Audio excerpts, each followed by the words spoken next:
Systemic racism flows throughout our criminal justice system, and according to the Bail Project, the highest incarceration rates are in Southern jails. Black inmates make up nearly half of the population, and now there's a national effort to break the cycle with the Bailout Initiative.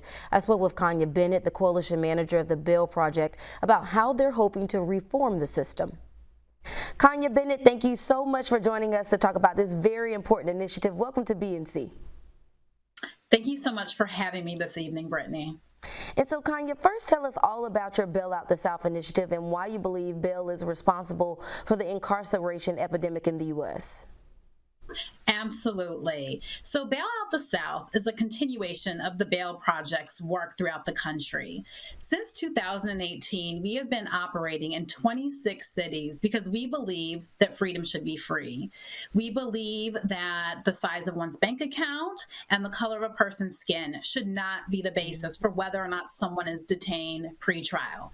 These are people who are innocent until proven guilty, and they should remain in the communities in which they live, in which they work, in which they engage with their families. And we want to ensure that that is the case, not just in the rest of the country, but in the South specifically right now. And so why us? Why is it specifically more Black folks that are being impacted in the South? Sure, absolutely. So the South is representative of the problems that we're seeing really throughout the country. We're seeing a disproportionate number of people of color, Black people especially, behind bars pre-trial. And in the South, where Black people are disproportionately represented in the population, in the criminal justice population there's an increased need to make sure that those people are bailed out particularly. We know that the South has, in addition to having some of the highest incarceration rates, they are also disproportionately Black and brown people at higher rates as well. And so 7 of the 10 states with the highest incarceration rates in the U.S. are in the South, as you mentioned just there. You know, we Black folks are in the forefront of this crisis. Nearly half of all Black Americans jailed in the U.S. are in Southern jails. How is cash bail the key driver of this issue? Sure. Cash bail is a key driver of this issue because, again, someone's bank account is what is going to determine whether they are free or not while they wait for their case to be resolved. It is not whether they are guilty or innocent. It is not whether this person has housing, has employment, has education, has any of the things that they should be allowed to do while again, not having been convicted of a crime. It all comes down to whether or not someone has the means to afford their freedom before trial. And does eliminating the cash bail, does that help people not reoffend? Absolutely. It does help people not reoffend. Oftentimes what we're seeing are crimes of poverty that land people in jail and ultimately in prison. And we know that, again, by connecting people with the supports, the social supports that they need, that they are, one, obviously going to return for their case or return for court appearances so that their case is properly resolved. But we also know that we are going to provide them with the very foundational things that people need to sustain themselves in our society.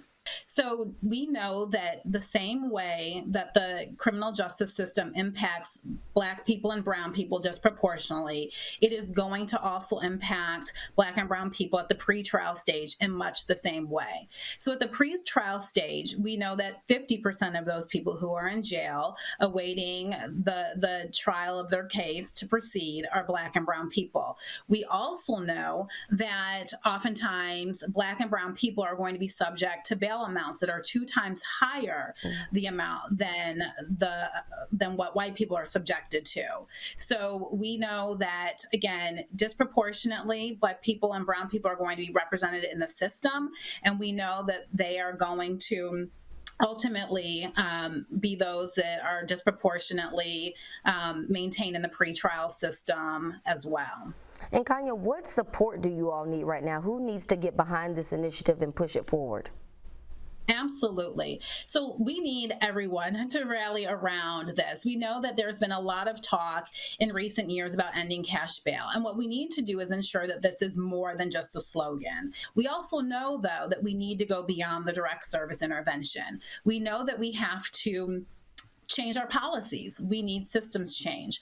We know that we need to talk to lawmakers so that this reliance on cash bail is no more. So that means that we need to go into the jurisdictions in which we're operating and help them understand that this system has failed us and that what we need to do is make investments in people and in community. And those investments are not going to be within the system. They are going to be within public health and with alternatives to incarceration. We will reimagine and re-envision what public safety looks like in this country.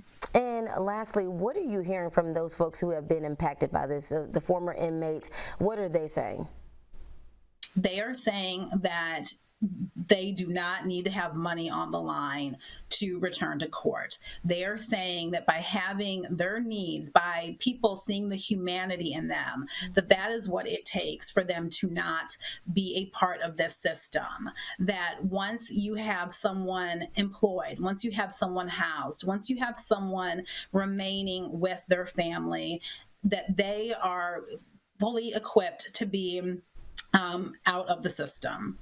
Yeah, it's so important there. Well, Kanya, we want to thank you for your time today and good luck with this initiative. And hopefully the folks who need to hear it are hearing and standing with you all. We appreciate your time. Thank you so much, Brittany. Of course.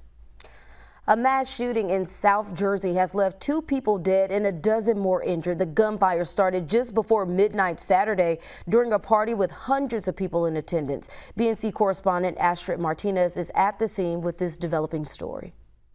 And right now, a manhunt is underway for whoever is responsible for this mass shooting. Police have been on the scene for hours, looking through a handful of cars and sifting through a chaotic scene looking for evidence. We did speak to a woman who was an attendee at the party, and she tells us there were so many shots, she felt like she was under attack. I'm running for my dear life, trying to find my daughter. It was just crazy. It was scary. I'm still scared. A 90s themed birthday party to celebrate life turned deadly Saturday night after someone opened fire on hundreds of guests in attendance. A woman who wants to remain unidentified had to run for cover when the shots rang out. Well, I was sitting there enjoying myself with my kids and friends. It was a family thing. And then you hear shots fired. Boop, boop, boop, boop, boop, boop, boop, boop. 30 of them at least. They stop, they pause, they start shooting again. New Jersey State Police say a 30-year-old man and a 25-year-old woman were killed at the house party in Cumberland County. Another 12 people were shot, including some with several life-threatening injuries. One died right in front of me. It could have been me.